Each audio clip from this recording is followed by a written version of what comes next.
قال المؤلف رحمه الله تعالى ونفعنا بعلومه في الدارين آمين. Pangkat yang ketiga, pangkat yang pertengahan, iaitu bahawa tiada lemah ia daripada berperang, maka sentiasa yang membangkitkan agama akan melawan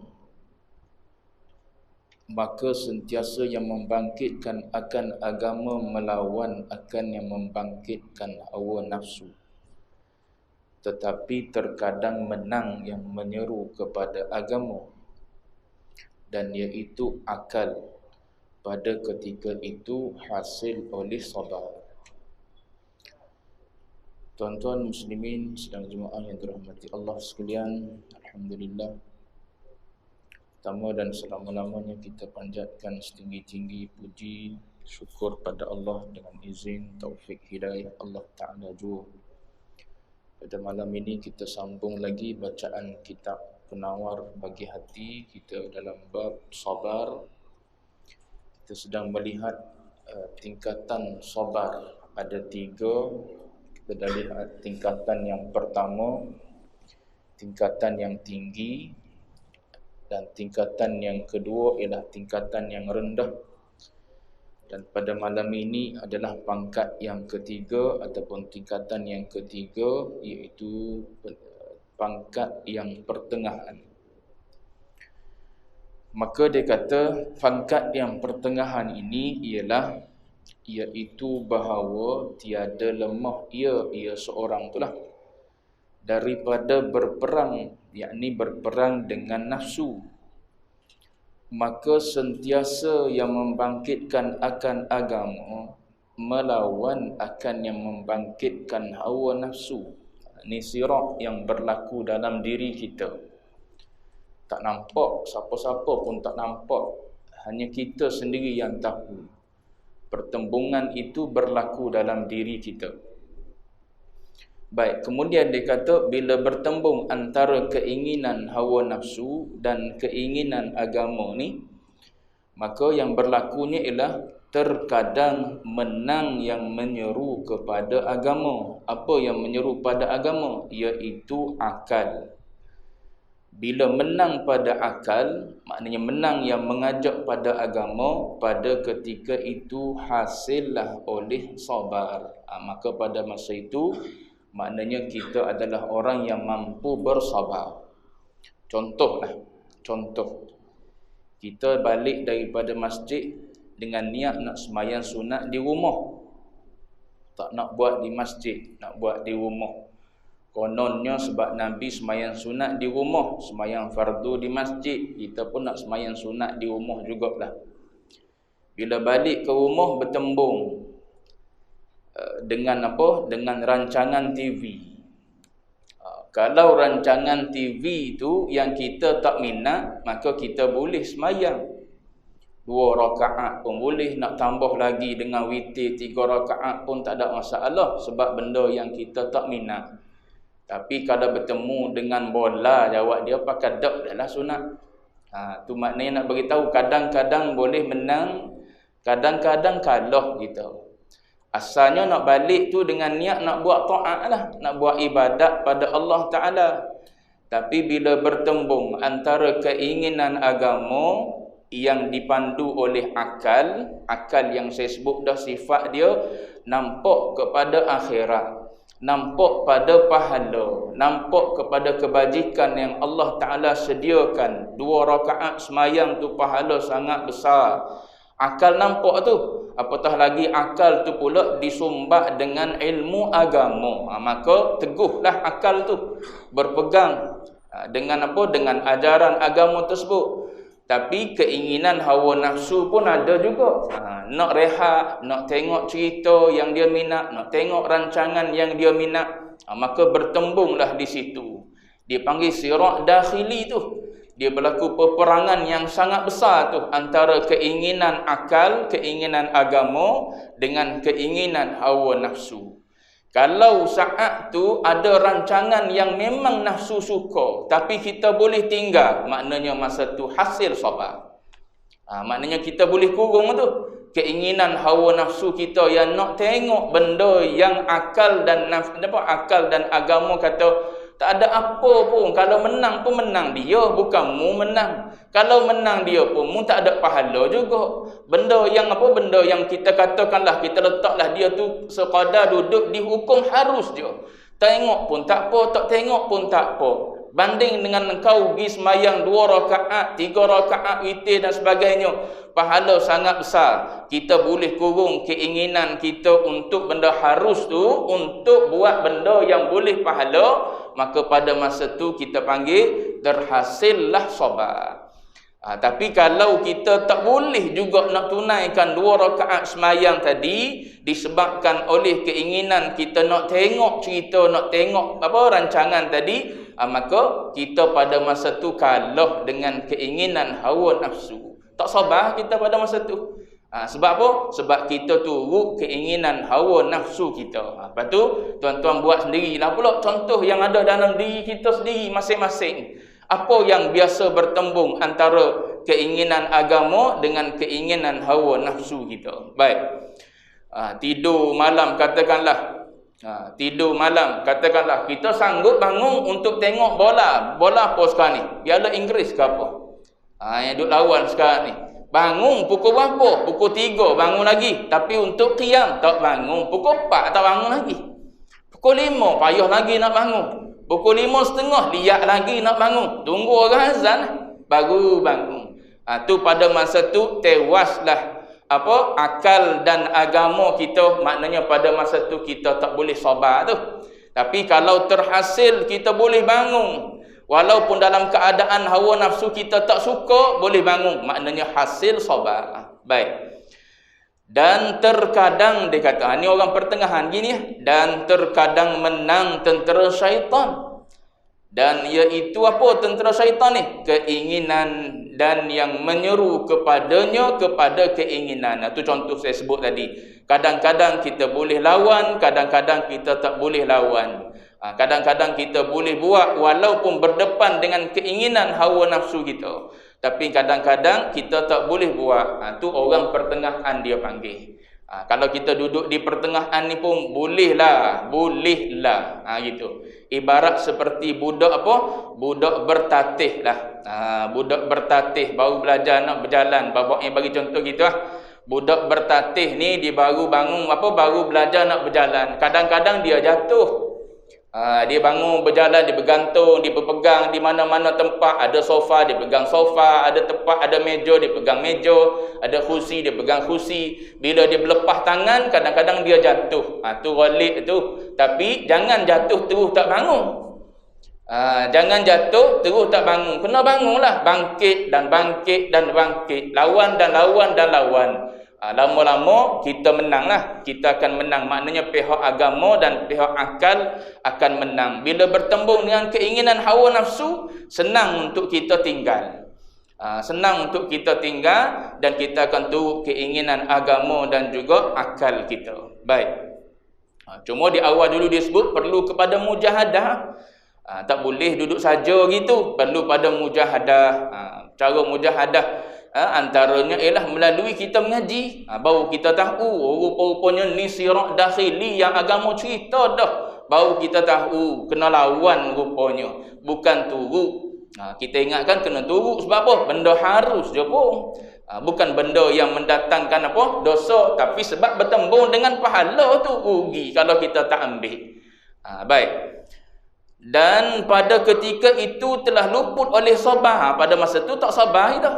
Sebab tu Nabi ajar doa pada kita, Allahumma inni a'udzubika min iblisi wa junudih. Tu di antara doa yang Nabi ajar pada kita. Minta supaya berlindung dengan Allah Ta'ala daripada apa? Daripada iblis. Daripada iblis. Minta dengan Allah Ta'ala untuk kita berlindung daripada iblis ni. Dan juga wa junudihi, tentera-tentera iblis. Apa-apa sahaja yang membantu iblis ni. yang membantu iblis memesongkan, melambatkan, menangguh-nangguhkan kerja taat kita pada Allah Subhanahu wa taala. Minta kita berlindung dengan Allah taala. Itu di antara doa dia. Baik. Dan orang yang ada pada ini pangkat, kalau kita berada di tahap ni, maknanya masuk di dalam puak yang bersungguh-sungguh. Itu maknanya orang yang dah bersungguh-sungguh dia dah kenal dah dalam diri dia ada dua. Satu, ajakan kepada kejahatan ataupun menangguh ketaatan. Satu lagi yang mengajak kepada kebaikan. Sentiasa duk berlawan dalam diri. Pada masa tu kita ni termasuk dalam golongan puak yang bersungguh-sungguh. Cumanya Allah Ta'ala sebut dalam Quran, nombor 2 tadi kata dalam surah At-Taubah ayat 102. Kata Allah, khalatu amalan saliha wa akhara sayyi'an asallahu an yatuba alaihim. Artinya, yang mencampur oleh mereka itu akan amal yang baik dan yang lain yang jahat-jahat.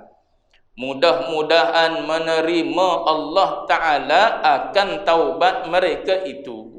Tu duduk di tahap tu, orang yang berada di tahap pertengahan, di pangkat pertengahan. Kadang-kadang jatuh pada dosa. Kadang-kadang dia menang dalam melawan keinginan dosa dia. Tu orang yang berada di tahap pertengahan. Campur aduk lagi antara baik dan buruk. Baik pun ada, buruk pun ada. Baik. Kata Allah Ta'ala, orang yang macam ni, orang yang bercampur baik dan buruk dia ni, harapnya asallahu an yatuba alaihim. Mudah-mudahan menerima Allah Ta'ala akan taubat mereka itu. Tapi kita kena duduk dalam keadaan asa.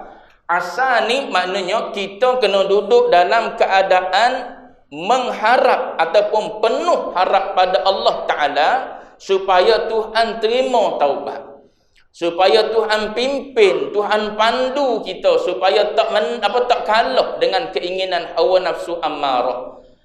Gitu. Kena duduk dalam keadaan asa yang Allah Ta'ala guna dalam ayat tu. Asa maknanya bila tengok pada pihak kita hamba, maknanya kita kena duduk dalam keadaan berharap pada Allah Ta'ala sepenuh hati kita. Sebab kita tak mampu ni nak pergi dengan diri sendiri. Kita tak mampu nak menangkan akal dan agama ni dengan diri kita sendiri. Kita mampu bila Allah Ta'ala pun nak juga kita jadi mampu. Kita mampu menang bila Allah Ta'ala pun berkeinginan ataupun iradat kita bertemu dengan iradat Allah Ta'ala. Tu pada zahir kita bercakap lah. Maknanya iradat kita sama dengan iradat Allah Ta'ala, maka kita boleh menang. Tapi kalau kita nak Allah Ta'ala tak berkehendak, maka tak jadi. Sebab tu kita kena duduk dalam penuh harapan di hati kita supaya Allah Ta'ala ubah. Macam kita diajar adab dalam berdoa lah. Doa pada Allah Ta'ala, wa antum muqinin. Dalam keadaan kamu penuh yakin Allah Ta'ala terima doa kamu tu. Begitu kita berusaha nak jadi orang baik, nak tinggal keinginan hawa nafsu kita tu, dengan hati kita penuh harap Tuhan bimbing, Tuhan pimpin kita untuk buat amal soleh dan taat. Jangan pula dalam jiwa kita bermudah-mudah. Bermudah-mudah maknanya kita sendiri pun tak berapa nak mana dengan kebaikan. Sebab apa? Sebab sedap duduk dengan benda yang melalaikan lah. Tu yang nafsu kita setujunya. Maka kalau jiwa kita pun tak berapa nak, jangan haraplah Tuhan nak bagi apa yang kita nak. Nak pergi kepada dia macam mana, kita sendiri pun tak jujur dengan Allah Ta'ala. Tu yang perlu kita faham antara muridul dunia dengan muridul akhirah. Keinginan kita nak kepada akhirat dan nak kepada dunia. Bila letak perkataan murid tu maknanya seolah-olah kita sendiri yang berusaha nak benda tu. Tapi kita boleh dapat benda yang kita nak tu dengan sendiri. Maknanya kita mesti masuk dalam murad Allah, orang yang dikehendaki oleh Allah Ta'ala. Tapi kita sendiri nak kena jadi murid dulu. Nak kena jadi orang yang betul-betul nak. Macam contoh mudah gini lah. Kita waktu mengaji sekolah dulu, betul kau kita ni nak straight A ni? Kau yang nak kita straight A ni cikgu je yang sungguhnya. Gitu. Kalau cikgu saja yang sungguh nak bagi kita ataupun nak usahakan kita supaya dapat straight A, kita tak nak pun straight A, jawab dia tak dapat daripada kita straight A. Walaupun cikgu ni buat kelas siang malam, latihan banyak bagi pada kita. Tapi kenapa tak dapat juga? Sebab iradat kita tak sepenuhnya. Tapi kalau kita sendiri punya iradat sepenuhnya nak, maka pasti iradat keinginan kita itu akan bersatu dengan iradat cikgu tadi. Sebab tak ada cikgu yang nak tengok anak murid dia gagal. Tak ada seorang cikgu, tuan-tuan kita tanyalah cikgu kalau ada pelik bin ajaib kalau ada. Tak ada mana-mana cikgu yang mengajar nak anak murid dia lebih rendah daripada dia. Tak ada mana-mana cikgu yang mengajar kita nak anak murid dia pakat gagal lah belakang. Payah zaman ni gagal anak murid kita kena jawab. Anak murid gagal kita kena jawab. Sebab apa budak tu gagal?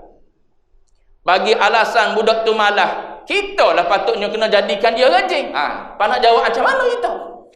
Bukan senang nak buat sifat malas. Cuma nak beritahunya, bila kita ada keinginan nak kepada kejayaan, mesti dia akan bersatu dengan kehendak guru yang nak kepada kejayaan tersebut. Sebab cikgu tak akan nak anak murid dia gagal. Begitulah ibaratnya. Allah Ta'ala tak nak hamba-hamba dia masuk dalam neraka. Dia nak suruh pergi ke syurga belaka. Sebab tu dia buat neraka tu nak hambat hamba dia ni yang buat dosa ataupun yang lalai ni supaya buat taat belaka. Bukan dia nak sombak dalam neraka, tidak. Tapi dia nak halau hamba dia yang semua kita memang takut pun pada api. Tak ada orang yang tak takut. Ada orang tak takut pada api. Semua takut pada api. Ada orang tak takut dengan apa? Dengan haiwan-haiwan yang ada dalam kubur. Dengan ular, dengan lintah, dengan ulat dan sebagainya. Fitrah semula jadi kita takut. Apatah lagi yang diceritakan oleh Nabi dengan ular, pula ular yang besar, Suja'ul Aqrab dan sebagainya nama dia.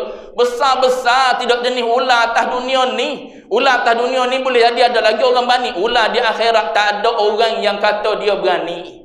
Jadi semua tu Allah Ta'ala buat nak hambat, nak halau supaya apa? Supaya kita ni duduk dalam keadaan buat ibadat pada Allah. Junjung perintah Allah Ta'ala, junjung benda yang Allah Ta'ala suruh dan junjung benda Allah Ta'ala larang. Bila kita ada keinginan sungguh nak buat benda tu, pasti dia akan bersatu dengan kehendak Allah Ta'ala. Sebab Allah Ta'ala memang nak suruh kita jadi orang yang taat pada dia.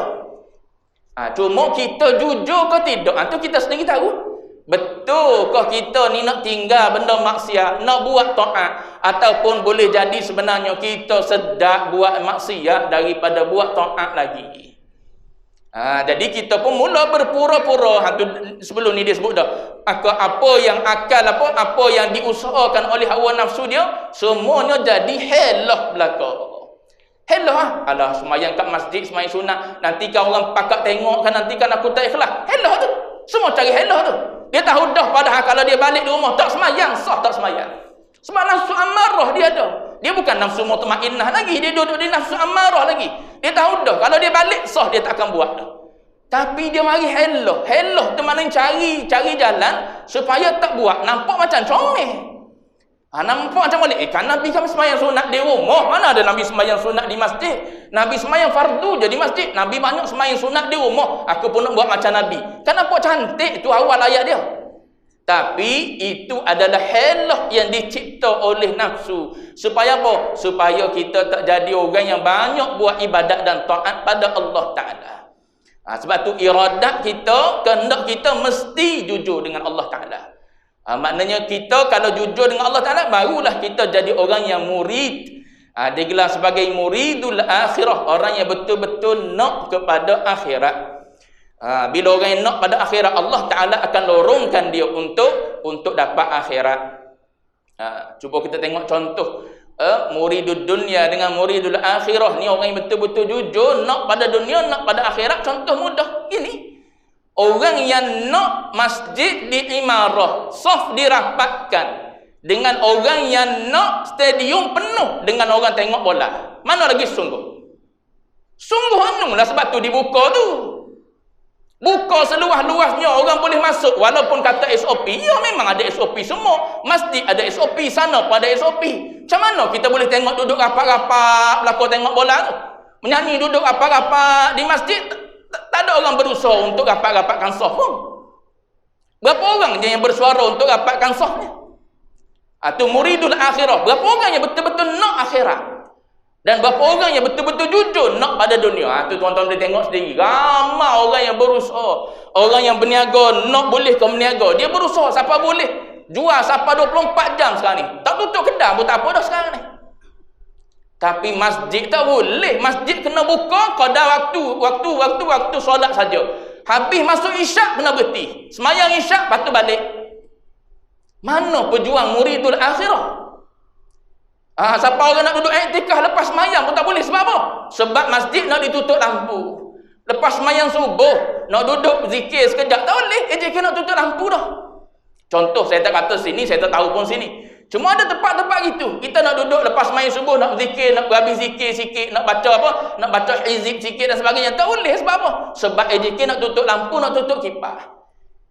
Hak yang dibenarkan hanya untuk itu sahaja. Tuan-tuan tengok orang yang berusaha untuk dunia, bersungguh untuk dunia, dia percaya dapat. Mana suara-suara yang nak pada agama, nak pada taat. Tu yang agamawan setengah-setengah duduk bising dalam Facebook tu, duk beritahu supaya agamawan pakat bising lah belaka. Maknanya biar ada keinginan kita nak benda tersebut. Sebab sekarang ni kalau kita buat tanpa izin, tuan-tuan yang kena denda. Tu persoalan dia, bukan kita tak nak sok apa. Kalau kita buat tanpa keizinan, jawab dia tuan-tuan yang kena denda. Siapa yang nasihat ni? Ustaz tu nasihat lah. Lepas tu tuan-tuan yang kena bayar denda. Sebab apa? Sebab merapatkan saf tanpa izin daripada pihak berkuasa. Bukan masalah kita tak nak. Kita nak benda tu. Tapi kalau kita buat tanpa izin, maka kena denda. Sebab tu kita kena usaha dulu. Biar siapa peringkat, tekanan yang kita buat tu, pemerintah pun setuju. Okey, kita setuju untuk rapatkan saf. Daripada 1,5 meter kepada 1 meter. Daripada 1 meter kepada setengah meter sekarang ni. Katakanlah kepada setengah meter. Pun dah kira okey dah perjuangan tersebut. Tu jujur tak jujur nak. Tu benda yang kadang-kadang kita kena perhati tengok dalam diri kita ni, betul ke tak kita nak jadi orang yang taat pada Allah Ta'ala, ataupun kita ni masih lagi kalah dengan keinginan hawa nafsu kita. Jadi kalau kita duk menang, duk kalah gitu, maknanya duduk di tahap yang kedua. Boleh sabar, tak boleh sabar. Kadang-kadang boleh, kadang-kadang tak boleh. Cuma saya sebut tadi dalam ayat ni, kalau kita tengok dari sudut kita, maknanya kita kena betul-betul penuh harap dengan Allah Ta'ala, supaya Allah Ta'ala pandu dan pimpin kita ni untuk jadi orang yang boleh menang dalam setiap pertarungan dengan hawa nafsu kita. Tapi kalau kita tengok ayat tu pada Allah Ta'ala, asa-asa ni dalam terjemahan memang kita terjemah harap. Tapi dari sudut sandar pada Allah Ta'ala, dia dengan makna tahaqquk, dia dengan makna pasti daripada Allah Ta'ala. Tu saya sebut tadi, jangan kita suuzon dengan Allah Ta'ala. Bila kita nak jadi baik, pasti Allah Ta'ala akan pasti beri pada kita untuk jadi baik. Cuma tadi saya sebut, betul ke tak betul kita jujur dengan Allah Ta'ala nak jadi baik. Ataupun keinginan kita masih ada lagi duk sedap dengan maksiat dan dosa. Kalau tak ada orang, aku buat lagi dosa sekian. Kalau tak ada orang nampak, aku buat lagi dosa-dosa ni. Sebab apa? Sedap juga ulang buat benda ni. Kalau ada lagi, maknanya kita tak jujur lagi dengan Allah Ta'ala. Tapi bila kita tengok ayat ni pada Allah, maknanya pasti. Kita kena letak dengan makna pasti Allah Ta'ala akan berikan kepada kita pengampunan. Kalau taubat, maknanya pengampunan. Kalau baik, lorongkan jadi baik, maknanya Allah Ta'ala akan lorongkan kita untuk jadi orang yang baik. Tu, baik. Dan alamat bagi orang yang di dalam pangkat ini. Nak tahu tanda. Alamat-alamat ni tanda. Kita boleh kenal.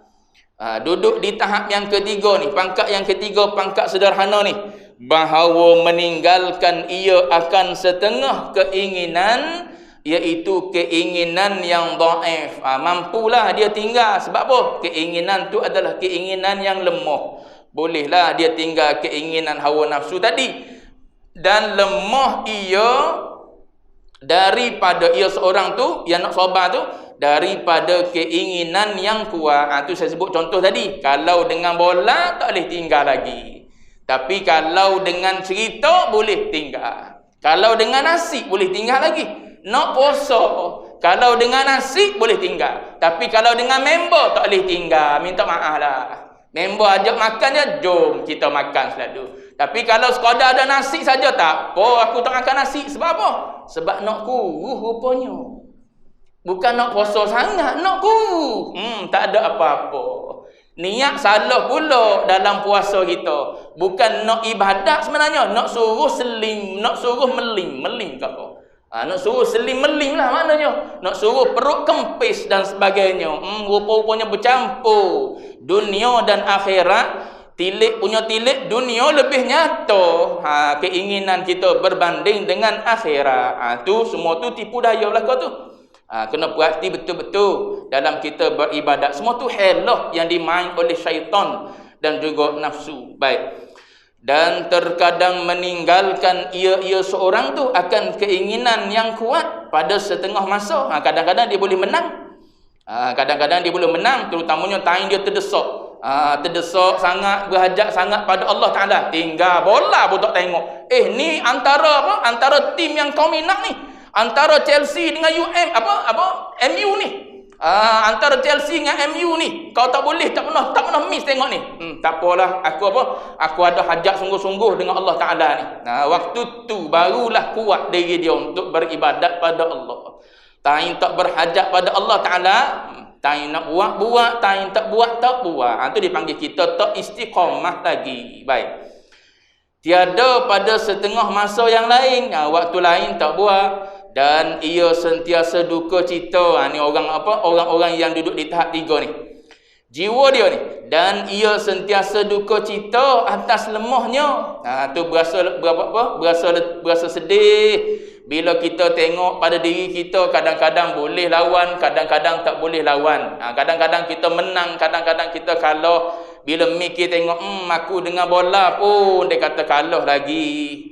Tu umur berapa dah? Lama dah duk tengok bolanya. Umur 60 tahun dah. Contoh ni tuan-tuan tuan-tuan ni orang baik-baik, saya rasa tak tengok dah bola-bola ni. Nama pun bola berhentilah maknanya. Tapi tengok juga. Dan berkekalan ia melawan akan hawa nafsunya. Duka cita ia lemah tu. Berkekalan ia melawan akan hawa nafsunya dan memeranginya. Maka inilah perang yang lebih besar. Yang dimaksudkan dengan apa? Yang dengan perkataan yang Nabi sebut, raja'na ni minal jihadil asghar ilal jihadil akbar. Kita ni sebenarnya baru balik daripada jihad yang kecil. Jihad melawan apa? Melawan kufar, melawan orang kafir, melawan orang yang menentang Islam. Itu Nabi panggil jihad kecil. Sebab apa? Nampak lah tu. Yang tu nampak kita boleh kenal. Ni orang kafir, ni orang menentang Islam. Adapun yang duduk dalam diri kita ni kita tak nampak. Tak ada orang boleh cek pun. Nak beritahu pada siapa? Kita tak boleh apa nak kata di dahi kita ada tanda. Tak ada tanda di dahi kita. Kalau keluar tanda di dahi tak apa orang boleh tolong. Macam demam kau, macam apa? Macam sakit kepala kau, dia ada tanda. Pucat muka. Orang pegang dahi, orang panas dahi ni. Cek di suhu 38 ni, 39 ni, mak ni demam ni. Gitu tak apa. Ni tak ada, orang tak tahu ni. Sekarang sedang berlaku sirah dalam diri kita ni. Tengah-tengah bercakap ni antara nak akad diri kau, nak ajak orang pada agama ni. Tak ada orang tahu dia tengah berlaku sirah ni. Kita yang tahu, aku ni sebenarnya walaupun duk mengajar patah-patah ayat tasawuf, tapi sebenarnya nak akad diri rupanya. Bukan nak ajak orang pada Allah pun, nak ajak orang kenal diri kita. Orang hebat tasawuf, orang tinggi tasawuf. Tu kita sendiri yang tahu, tak ada orang tahu. Mana ada keluar di dahi saya ni tuan-tuan. Sebab tu dia panggil jihadul akbar. Jihad tu jihad yang lebih besar lagi. Kita berlawan kadang-kadang kalah kita. Tu para sahabat tu dididik oleh Rasulullah. Dalam perang Badar menang. Dalam perang Hunain Allah Ta'ala cerita apa? Wa yawma Hunainin id a'jabatkum kathratukum falam tughni ankum syai'a wa dhaqat 'alaykumul ardu bima rahubat thumma wallaytum mudbirin. Waktu apa? Waktu dalam perang Badar. Laqad nasarakumullahu bi Badrin wa antum adillah. Ketika Allah Ta'ala memberikan kemenangan kepada kamu dalam perang Badar. Berapa jumlah tentera dalam perang Badar? 313. Orang ambil buat nombor kereta. Tabarruk dipanggil. Tabarruk dengan tentera Badar. Itu tawassul dipanggil. Tawassul dengan tentera Badar. Boleh apa? Dengan jumlah ahli tentera Badar. Sebab Nabi kata semua yang terlibat dengan Badar ni semua ahli syurga. Tu yang orang kadang-kadang ambil nombor Badar tu, dia jadikan nombor kereta dia, nombor motor dia. Mudah-mudahan kereta ni jadi jalan untuk dia buat taat, buat baik pada Allah. Motor ni, motor jadi buat baik, buat taat pada Allah Ta'ala. Tu dipanggil tafaul tu, tabarruk dipanggil. Bertabarruk dengan apa? Dengan orang-orang yang soleh tu. Walaupun dengan nombor ya kita nampak. Tapi dengan orang tu lah, dengan orang-orang yang soleh tu, mudah-mudahan dengan 313 orang yang aku kenang, aku ingat ni, biar aku juga boleh jadi orang yang macam ni juga. Maknanya kita boleh gunakan apa yang Allah Ta'ala bagi ni pada jalan Allah Ta'ala. Gitu dengan harapan. Bukan main nombor ekor ni. Satgi orang kata, tak tu ngajar main nombor ekor dak. Tu tabarruk. Ada orang ambil jumlah Quran. Jumlah Quran 6,000 lebih tu dia bubuh di nombor kereta dia. Ni cerita bab nombor pula Mana tadi nak cerita bab perang Badar. Bab perang Badar. Allah Ta'ala cerita ketika dalam perang Badar, walaqad nasarakumullahu bi Badrin wa antum adillah, kata Allah. Allah Ta'ala kata wa antum adillah, padahal engkau pada masa tu adillah. Adillah ni kalau tuan-tuan buka dalam kitab tafsir, dia kata qillah. Sedikit pada adat, pada udat, sedikit pada jumlah bilangan, dan sedikit pada kelengkapan yang ada pada kamu. Tapi kalau tuan-tuan buka tafsir yang ditulis oleh Ibnu Ajibah, tafsir Isyari dia panggil, tafsir ulama tasawuf, maka tuan-tuan akan lihat di situ dia terangkan Allah Ta'ala menggunakan perkataan adillah secara isti'arah. Isti'arah ni satu ilmu dalam ilmu balaghah. Kalau Allah Ta'ala nak guna direct, maknanya dia kena bagi tahu laqad nasarakumullahu bi Badrin wa antum qillah. Tapi Allah Ta'ala tak guna qillah, Allah Ta'ala guna adillah. Adillah ni ulama tasawuf ambil isyarat daripada ayat tu, maknanya jiwa para sahabat pada masa tu duduk dalam keadaan hina, berasa diri serba tak cukup, berasa diri berhajat pada Allah Ta'ala. Allah Ta'ala bagi menang. Tapi dalam perang Hunain, wa yauma Hunainin idz ajabatkum kathratukum, engkau dah rasa takjub dengan ramainya engkau punya bilangan, dengan cukupnya kelengkapan yang ada pada engkau. Tu yang Allah Ta'ala kata wa daqat alaikumul ard, pada masa tu engkau rasa terlalu sempit medan pertempuran tersebut. Wa daqat alaikumul ardu bima rahubat, padahal tempat tersebut sangat-sangat lapang, tapi engkau rasa sempit, tak ada tempat nak lari daripada musuh dan sebagainya. Summa wallaitum mudbirin, kemudian kamu semua berpaling lari daripada medan perang. Tu keadaan yang berlaku dalam jiwa para sahabat yang dididik oleh Rasulullah. Siapa yang tahu benda tu bermain dalam diri mereka? Allah Ta'ala, dan mereka yang tahu. Begitulah kita nak lari ke, kita tak nak lari ke, nak sabat atas ibadat pada Allah, atas taat pada Allah Ta'ala. Tak ada orang tahu. Kita nak menipu orang ke, kita nak buat baik ke, ataupun kita ni baik depan orang je, jahat belakang orang, tak ada siapa-siapa tahu. Kita dengan Allah Ta'ala. Jadi nak pergi kepada situ, nak suruh hati kita jujur tu lah, maka kena latih, kena didik. Duduk di tahap yang ketiga ni maknanya kena berusaha biar boleh jadi apa? Biar boleh jadi tetap nanti minta dengan Allah Ta'ala supaya Allah Ta'ala jadi orang yang boleh memerangi hawa nafsu dan menang melawan hawa nafsu kita. Tu nafsu tu diri kita sendiri. Diri kita, nafsu tu adalah apa yang ada di antara dua lambung kita, kiri dan kanan. Itulah nafsu kita yang menyuruh kita supaya apa? Jadi malas, jadi tangguh taat. Tu semua tu adalah diri kita sendiri yang menyuruh benda tersebut. Baik. Dan ketahui olehmu bahawasanya, ni dan ketahui olehmu ni maknanya saya sebut banyak kali, bila mari ayat dan ketahui olehmu, maknanya dan ketahui olehmu atas jalan wajib kena tahu. Semua yang ada dalam kitab ni ulama kata wajib kita kena tahu, sebab ini had paling minimum gugurnya fardu ain kita. Maknanya khatam kitab ni ulama kata maka gugurlah ilmu fardu ain dari sudut ihsannya. Ilmu ihsan lah. Sebab tasawuf ni adalah asal daripada ilmu ihsan lah. Adapun lebih daripada tu tidak ilmu fardu ain dah lah. Nak mengaji boleh, tak nak mengaji pun boleh. Nak mendalami lagi boleh, tak nak dah pun tak apalah. Boleh kena 10 sifat mahmudah, 10 sifat madmumah. Lepas tu dia usaha biar ada sifat mahmudah, biar tak ada sifat madmumah. Itulah kerja lepas ngaji.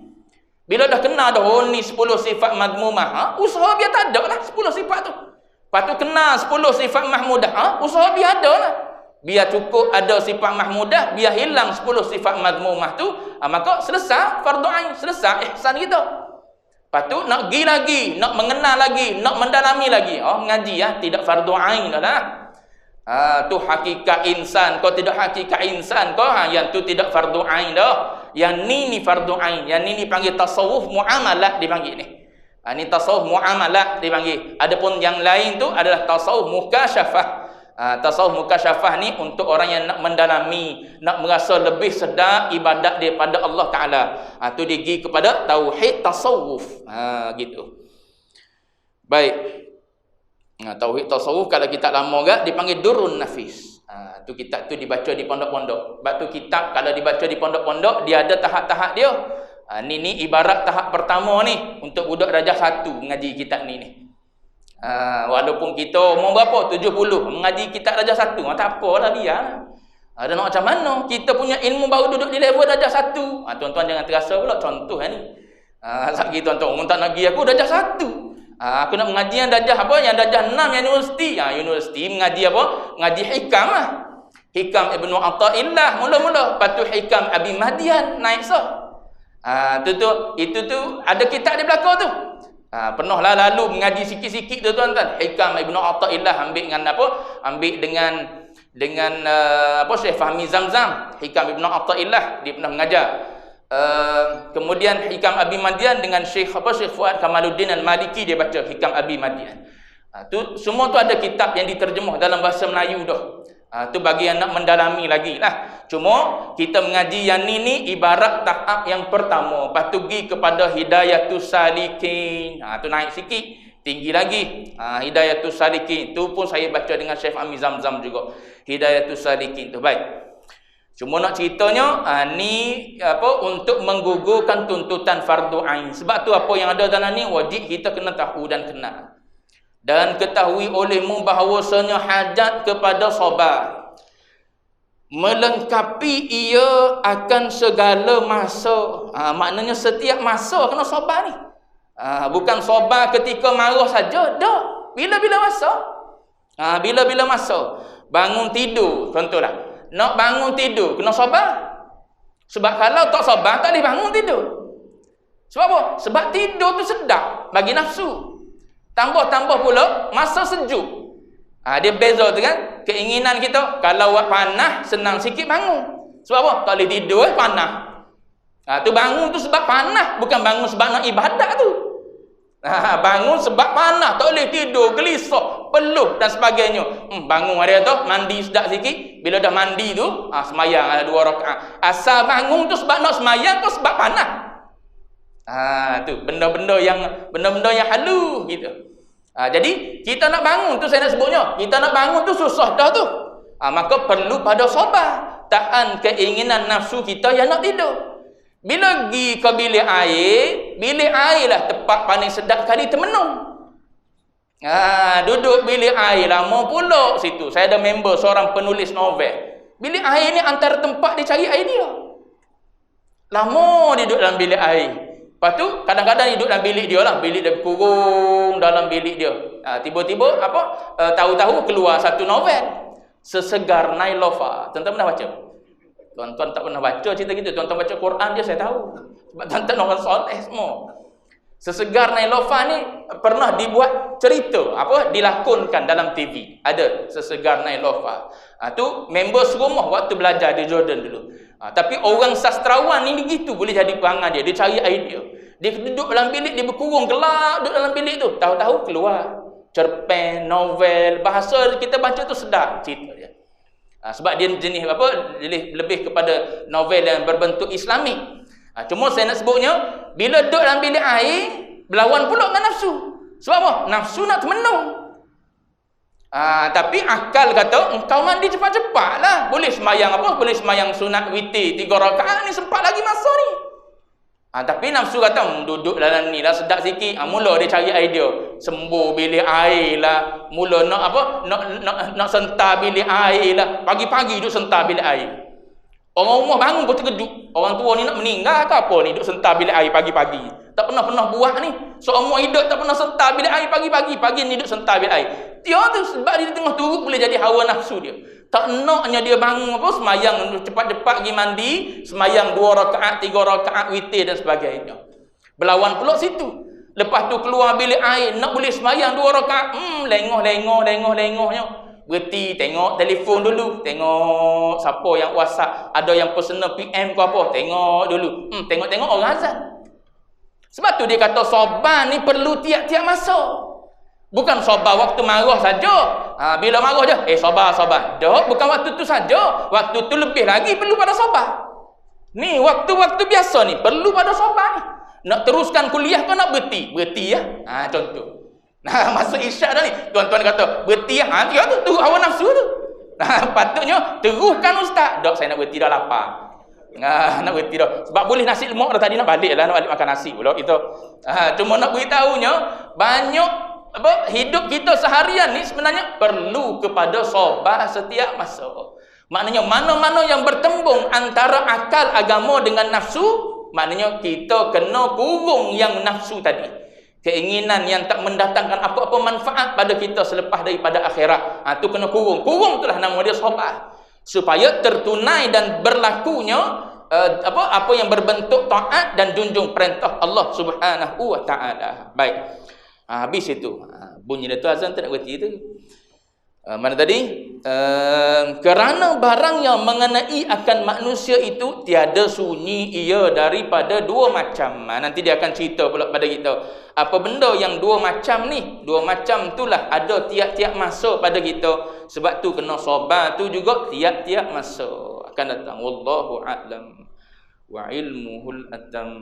Sallallahu rabbuna ala nuril mubin. أحمد المصطفى دين المرسلين صلى الله ربنا على النور المبين أحمد المصطفى سيد المرسلين وعلى آله وصحبه أجمعين